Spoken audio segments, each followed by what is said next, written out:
कभी कभी एक औरत अपने शौहर से सिर्फ मोहब्बत नहीं मांगती, वो इज़्ज़त मांगती है। और जब मोहब्बत के नाम पर इसे बेइज्जती मिलने लगे, जब रिश्ते के नाम पर इसे खौफ दिया जाए और जब शौहर की ताकत इसके लिए तहफ़्फ़ुज़ बनने की बजाय इसकी सबसे बड़ी तकलीफ़ बन जाए, तो फिर एक औरत के पास दो रास्ते होते हैं। या तो वो खामोश रहकर अपनी पूरी ज़िंदगी गुजार दे, या फिर एक दिन खड़ी होकर कह दे कि बस अब और नहीं। लेकिन किरण की कहानी यहाँ ख़त्म नहीं होती, क्योंकि जिस शौहर ने इसे दौलत, आसाइश और मोहब्बत के ख्वाब दिखाए थे, उसने एक दिन इस पर हाथ उठाया। और किरण ने वो हाथ सिर्फ अपने चेहरे पर नहीं महसूस किया था, बल्कि उसे यूं लगा जैसे इसके पूरे वजूद की तौहीन की गई हो। उसने सिकंदर को छोड़ दिया। लोगों ने कहा वो पागल है, किसी ने कहा इतना पैसा, इतनी आसाइश, इतना बड़ा घर छोड़ना कौन सी अक्लमंदी है। फिर किरण ने इस शख्स से शादी की जो कभी इसे दिल से चाहता था, मगर वहाँ भी हालात बदल गए। और एक दिन अदनान के सामने भी किरण ने वही सवाल रख दिया, जिसका जवाब शायद हर रिश्ते को बचा सकता है। मैंने सिकंदर को इसलिए छोड़ा था कि वो मेरी इज्जत नहीं करता था। अगर तुम भी वही करोगे तो फिर मैं तुम्हें भी छोड़ दूंगी। लेकिन कहानी का सबसे हैरान कुन मोड़ उस वक्त आया जब सिकंदर, जिसने कभी किरण को अपनी जिद समझकर हासिल किया था, बरसों बाद इसी किरण के सामने खड़ा होकर बोला, किरण तुम अदनान को छोड़ दो, मैं आरजू को छोड़ देता हूँ। हम दोबारा शादी कर लेते हैं, अब मैं बदल गया हूँ। और किरण ने जवाब में जो किया वो सिकंदर अपनी पूरी ज़िंदगी नहीं भूल सकता। एक थप्पड़ और फिर ऐसे अल्फाज जिन्होंने पहली बार इसे इसकी अपनी हकीकत दिखा दी। ये सिर्फ एक औरत की कहानी नहीं, ये एक सवाल की कहानी है। आखिर एक रिश्ते में मोहब्बत से ज़्यादा ज़रूरी क्या है? मोहब्बत, दौलत या इज़्ज़त? ये कहानी है कंकर की। किरण एक ऐसी लड़की थी जो अपनी इज़्ज़त, उसूल और खुददारी के लिए जानी जाती थी। वो नर्म दिल थी, लोगों के दुख को समझती थी, रिश्तों को निभाने पर यकीन करती थी, लेकिन कमज़ोर बिल्कुल नहीं थी। वो जानती थी कि रिश्ते सिर्फ मोहब्बत से नहीं चलते, रिश्ते में एहतराम, एतमाद और एक दूसरे की कद्र भी ज़रूरी होती है। किरण की ज़िंदगी में एक शख्स था जो इसे दिल से चाहता था। इसका नाम अदनान था। अदनान इसकी फुप्पो का बेटा था। वो माली तौर पर ज़्यादा मजबूत नहीं था, लेकिन किरण के लिए इसके दिल में बेहद एहतराम था। वो किरण को सिर्फ एक खूबसूरत लड़की के तौर पर नहीं देखता था, बल्कि इसे एक ऐसे इंसान के तौर पर देखता था जिसकी अपनी मर्जी, अपनी सोच और अपनी इज्जत है। लेकिन ज़िंदगी हमेशा इस शख्स को नहीं चुनती जो हमारे लिए बेहतर हो। कभी कभी किस्मत हमें एक ऐसे रास्ते पर ले जाती है जहाँ चमक बहुत होती है, मगर सुकून नहीं। और किरण की ज़िंदगी में भी ऐसा ही हुआ था। इसकी ज़िंदगी में सिकंदर आया। सिकंदर खूबसूरत था, अमीर था, एक बड़े ख़ानदान से ताल्लुक़ रखता था। इसके पास दौलत, इख्तियार था और माशरे में एक मकाम था। लेकिन इसके अंदर एक चीज़ बहुत ज़्यादा थी, इसकी अना। सिकंदर की मंगनी पहले ही इसकी खालाजाद आरजू से तय थी। आरजू सिर्फ सिकंदर की मंगेतर नहीं थी, बल्कि वो किरण की चचाजाद कज़न भी थी और इसकी बेहतरीन दोस्त भी। किरण और आरजू एक दूसरे से अपने दिल की हर बात शेयर किया करती थी। दोनों के दरमियान एक ऐसा रिश्ता था जिसमें हसद या मुकाबले की कोई जगह ही नहीं थी। लेकिन फिर सिकंदर ने किरण को देखा और इसके बाद सब कुछ बदल गया। ये मोहब्बत नहीं थी, ये एक तरह की ज़िद थी। सिकंदर को किरण पसंद आई तो वो इसे हासिल करना चाहता था। उसने ये सोचने की भी सहमत नहीं की कि इस फैसले से आरजू का क्या होगा या किरण की ज़िंदगी किस तरफ जाएगी। उसने आरजू से अपना रिश्ता तोड़ दिया। और आरजू के लिए यह सदमा सिर्फ मंगनी टूटने का नहीं था। उसे लगा कि जिस दोस्त पर उसे सबसे ज़्यादा एतमाद था, उसी ने उसका रिश्ता छीन लिया। हालांकि हकीकत ये थी कि सिकंदर के दिल का हाल किरण को बिल्कुल भी मालूम नहीं था, लेकिन गलत फहमियों ने दोनों दोस्तों के दरमियान ऐसी दीवार खड़ी की जिसे फिर दोबारा तोड़ा ना जा सका। दोस्ती ख़त्म हो गई। आरजू के दिल में किरण के लिए मोहब्बत की जगह शक और गुस्से ने ले ली। और सिकंदर वो सब के खिलाफ जाकर किरण से शादी करने पर बज़िद रहा। किरण के वालिदैन भी इस रिश्ते से खुश थे। उन्हें लगता था कि उनकी बेटी एक अच्छे घर में जा रही है, दौलत है, आसाइश है और शौहर भी इसे बहुत चाहता है। किरण ने भी यही सोचा कि शायद यही उसकी किस्मत है। शायद सिकंदर की मोहब्बत इसे वो खुशियाँ दे देगी जिनका उसने कभी ख्वाब देखा था।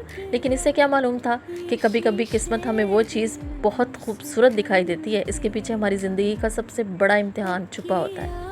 शादी के इब्तदाई दिन वाकई ख्वाब जैसे थे। सिकंदर की मोहब्बत, इसकी तवज्जो, इसके तोहफे।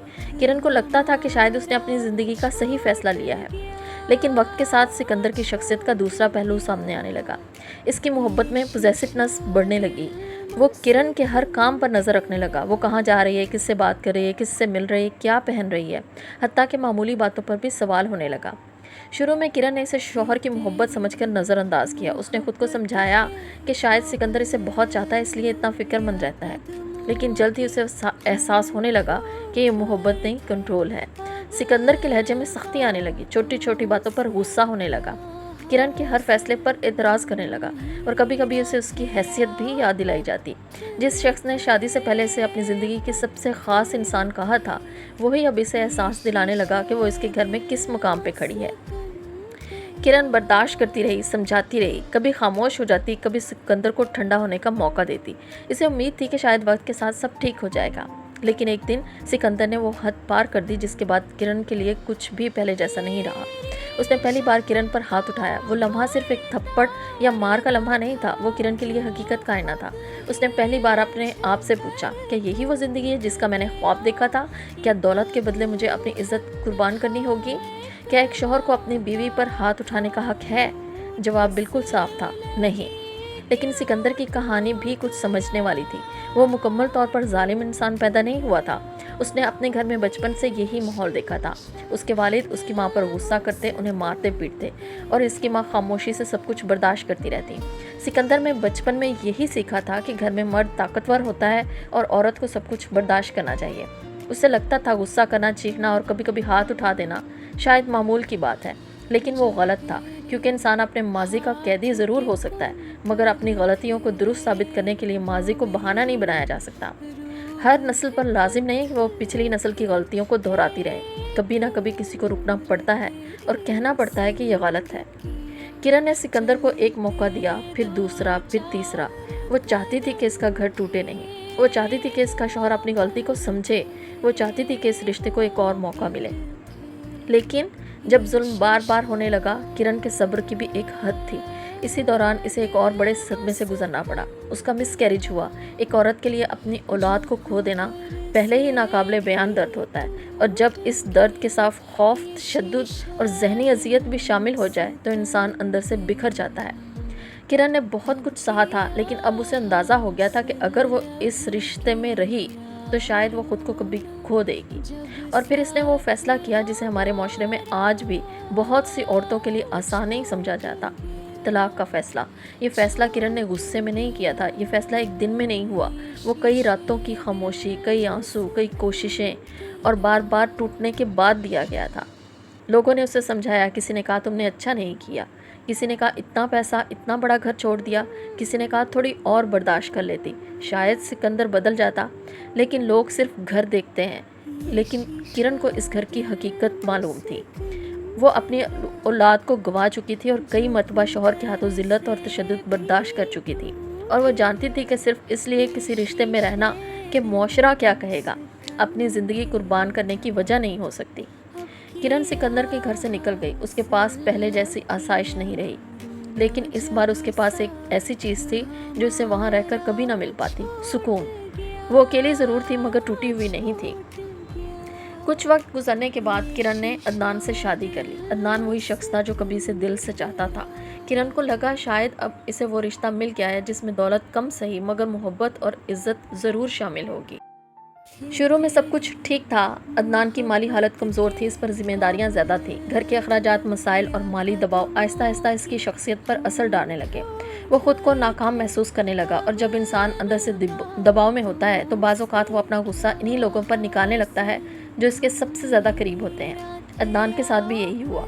इसके अल्फाज बदलने लगे, लहजा सख्त होने लगा, वो बात बात पर चिड़चिड़ा होने लगा। किरण खामोशी से ये सब देखती रही, लेकिन एक बार वो खामोश नहीं रही।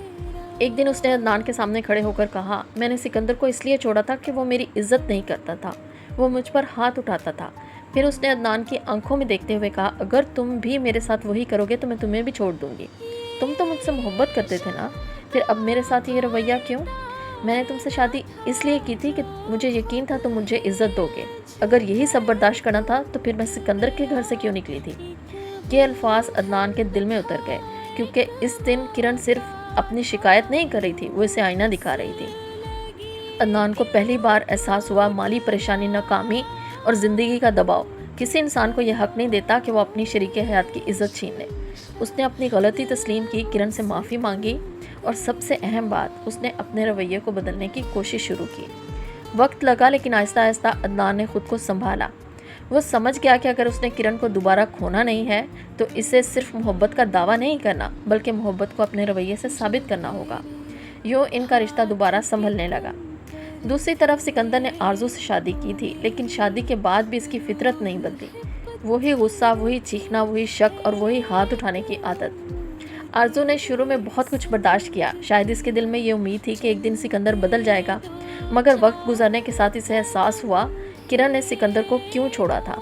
वही सिकंदर जिसे किरण ने बर्दाश्त किया था, अब आरजू भी उसी रवैये का शिकार थी। आखिरकार आरजू रूठ कर अपने मैके चली गई, लेकिन इस बार हालात पहले जैसे नहीं थे। अब वो एक बच्चे की माँ भी थी, इसलिए सिकंदर को छोड़ने का फैसला आरजू के लिए भी आसान नहीं रहा था। वह अपने बच्चे के मुस्तकबिल का भी सोचती थी। दूसरी तरफ सिकंदर के अंदर एक अजीब खालीपन पैदा हो चुका था। किरण इसकी ज़िंदगी से जा चुकी थी, लेकिन इसके जहन से नहीं गई थी। वो इसे याद करता, इसके साथ गुजारे हुए दिन याद करता, फिर अपनी बेबसी, गुस्से और फ्रस्ट्रेशन का बोझ आरजू पर डाल देता। ज़िंदगी इसे बार बार एक ही सबक सिखा रही थी, मगर सिकंदर अभी तक समझने के लिए तैयार ही नहीं था। फिर एक दिन किस्मत ने सबको दोबारा एक दूसरे के सामने ला खड़ा किया। किरण बाजार में थी और अचानक उसका सामना सिकंदर से हो गया। कुछ लम्हों के लिए दोनों एक दूसरे को देखते रहे। सिकंदर के चेहरे पर पहले जैसी अना नहीं थी, इसकी आंखों में पछतावा था। शायद पहली बार उसे एहसास हुआ था कि जिस औरत को उसने अपनी मलकियत समझा था, वो इसकी ज़िंदगी से हमेशा के लिए निकल चुकी थी। सिकंदर ने किरण को रोक लिया और टूटे हुए लहजे में कहा, किरण प्लीज़ तुम अदनान को छोड़ दो, मैं आरजू को छोड़ देता हूँ। हम दोबारा से ज़िंदगी शुरू करते हैं, हम दोबारा शादी करके अपना घर बसाते हैं। बस एक बार, सिर्फ एक बार मुझे माफ़ कर दो। अब मैं बदल गया हूँ, मैं पहले जैसा नहीं रहा। किरण खामोशी से इसे देखती रही।